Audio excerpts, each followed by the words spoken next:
రామాయణం 55 వానర వీరుల చేతిలో రాక్షస వీరుల సంహారం.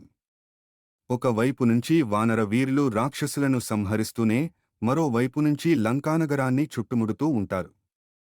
ఇటు వానర వీరులలో కొందరు, అటు రాక్షసులలో కొందరు తీవ్రంగా గాయపడతారు.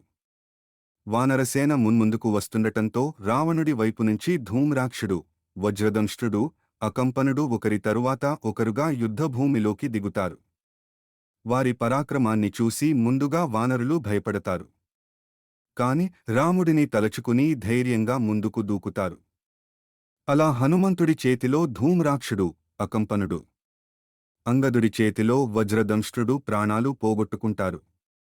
ఈ మహావీరులు నేలకూలారని తెలియగానే రావణుడు నివ్వెరపోతాడు. ఎంతోమంది మహాయోధులను మట్టి కరిపించగలిగే వీరులు వానరుల చేతిలో ప్రాణాలు పోగొట్టుకోవటం ఆయనకి ఆశ్చర్యాన్ని కలిగిస్తుంది. మొదటిసారిగా ఆయనకి వానరవీరుల పరాక్రమంపై నమ్మకం పెరుగుతూ ఆందోళన మొదలవుతుంది. ఇక ఆలస్యం చేయకుండా రంగంలోకి దిగమని సైన్యాధిపతి అయిన ప్రహస్తుడిని ఆదేశిస్తాడు. రావణుడికి అనేక విజయాలను తెచ్చిపెట్టిన ప్రహస్తుడు ఆయన ఆదేశించడమే ఆలస్యం రంగంలోకి దిగుతాడు. యుద్ధం ఎలా మొదలు పెట్టాలో, ఎవరిని ముందుగా లక్ష్యంగా చేసుకుని ఎటువైపునుంచి సంహారాన్ని చేస్తూ వెళ్లాలో ఆయనకి బాగా తెలుసు.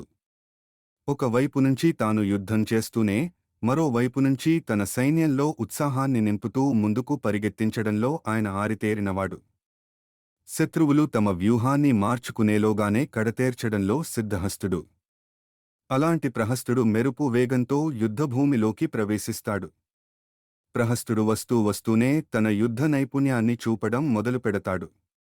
ఆయన పరాక్రమానికి ఆయుధాలను ఉపయోగించే నేర్పుకు వానరులు తట్టుకోలేక కకావికలమై పోతుంటారు.